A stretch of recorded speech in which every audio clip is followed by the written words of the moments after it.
O Senhor esteja convosco. Proclamação do Evangelho de Jesus Cristo segundo Mateus.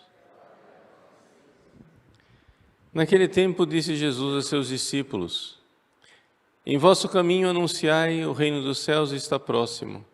Curai os doentes, ressuscitai os mortos, purificai os leprosos, expulsai os demônios. De graça recebestes, de graça deveis dar.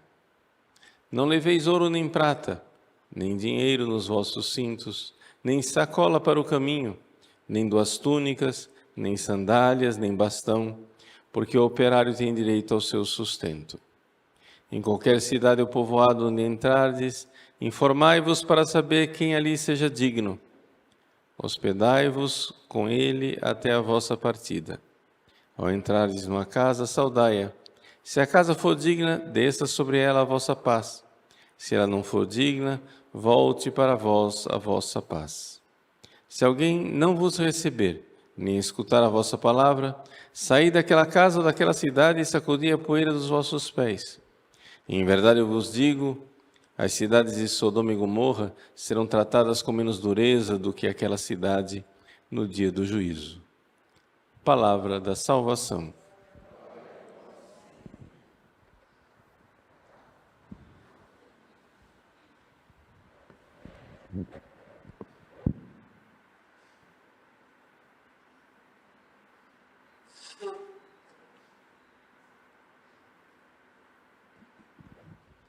Meus queridos irmãos e irmãs, celebramos hoje com grande alegria a memória de São Bento Abade. São Bento pode ser realmente chamado de pai do Ocidente. Ele, sendo somente um leigo, instituiu uma regra para a vida monástica que verdadeiramente mudou toda a história da Europa e, portanto, mudou também a história, né, de Portugal e do Brasil. Quem foi São Bento? São Bento viveu já no final do Império Romano. O Império Romano já estava decadente. O cristianismo estava crescendo, já não havia o martírio, os cristãos já não eram perseguidos e martirizados, mas de lá do Oriente, né, do Egito sobretudo, vinha a notícia de que pessoas, homens generosos, queriam se entregar a Deus e se entregar completamente, como se fossem mártires, para viver para Jesus, rejeitar o mundo e fugiam para o deserto. Bento, ao receber esta tradição que vinha do Oriente, resolveu então também ele se dedicar a Deus como monge, como eremita. E assim ele foi morar, né, numa espécie de caverna, né, perto da cidade de Subiaco, na Itália. E ali, um amigo dele sempre levava comida para ele, sempre assim, fala comida, mas no fundo ele levava somente pão, né? Levava um cestinho com pães, descia naquele cesto o pão, e muitas vezes esse amigo, quando puxava o cesto de volta, ele ainda tinha os pães intactos, porque Bento tinha jejuado. Embora ele vivesse como eremita escondido numa caverna, a fama de santidade de Bento se espalhou. E ele, então, começou a ser importunado por homens que diziam que seja nosso líder, né? Nos dê uma regra de vida. São Bento não queria nada disso, mas viu naquilo a vontade de Deus e então escreveu a grande regra monástica, a regra de São Bento, que é caracterizada por uma moderação e uma sabedoria, uma grande prudência. Enquanto outras regras de monges eram muito severas, muito duras, a regra de São Bento é caracterizada pela moderação, pela prudência e, sobretudo, pela figura do abade, como sendo o pai espiritual daquela família monástica. E assim, Bento, que antes era eremita, tornou-se fundador desse estilo de vida monástica que a gente chama de vida cenobita, uma vida comunitária, uma vida em que os monges vivem debaixo de uma regra com o seu abade. Por ironia, né?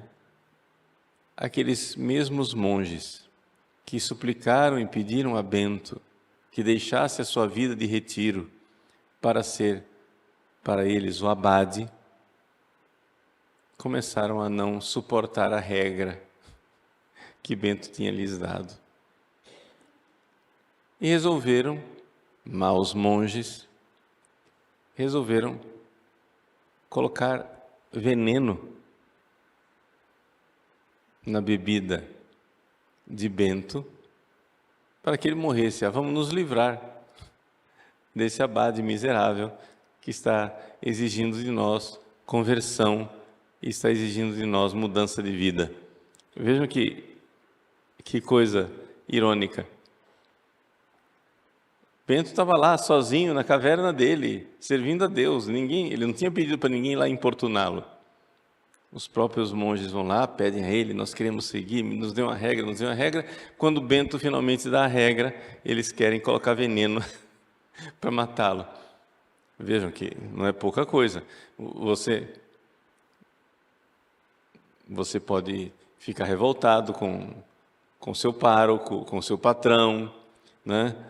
Com o chefe da sua família, mas colocar veneno para matar é uma falta de conversão assim considerável, né?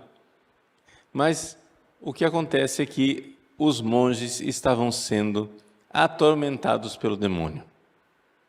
E era exatamente essa a realidade em que São Bento, antes de beber o cálice com a bebida que lhe era oferecida, traçou o sinal da cruz. Leigo, hein? Leigo. Traçou o sinal da cruz sobre o cálice se quebrou e saiu de lá uma serpente. Não é?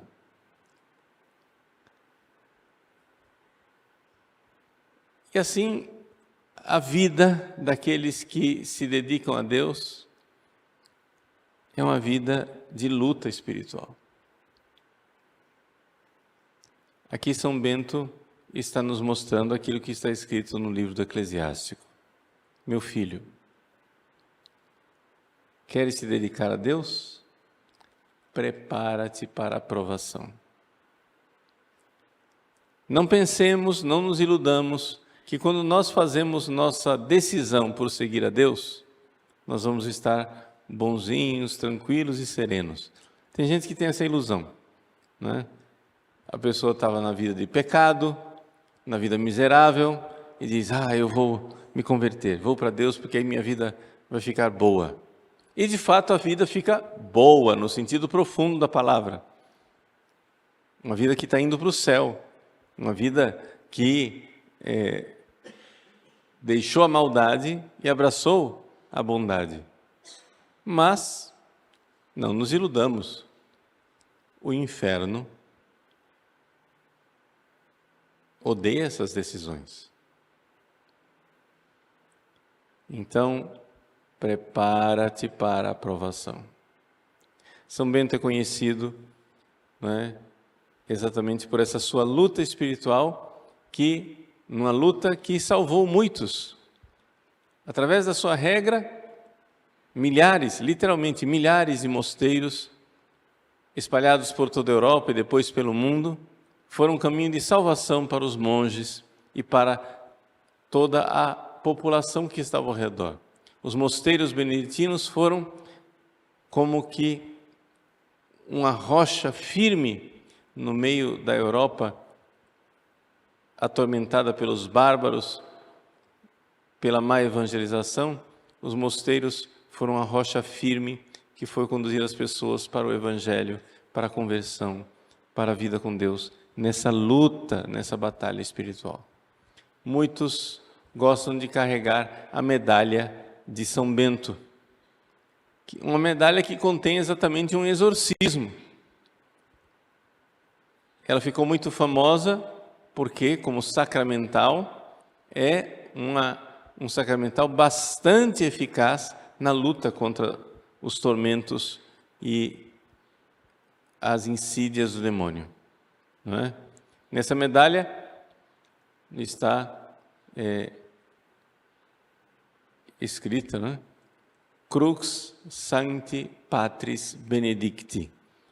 É a cruz do Santo Pai Bento. Não é? E ali contém um exorcismo, né?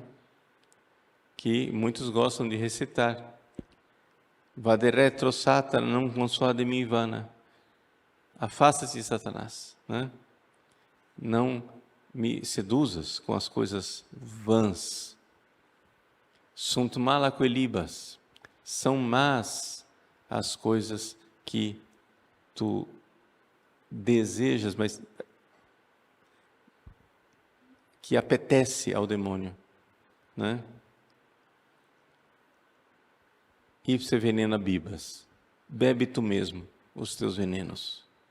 É uma prece eficaz, que com a bênção do padre, a medalha exorcizada e abençoada pelo sacerdote, né, ela carrega esse sacramental, essa bênção da igreja e, claro, a intercessão de São Bento, que lutou tanto e lutou contra os demônios. Vamos então pedir a Deus, nosso Senhor, que, entrando no serviço de Deus, estejamos prontos para essa luta. Principalmente nós que somos crismados. O sacramento da crisma é exatamente para isso, para essa luta espiritual, para que a gente possa dar testemunho público de nossa fé e nosso amor por Deus.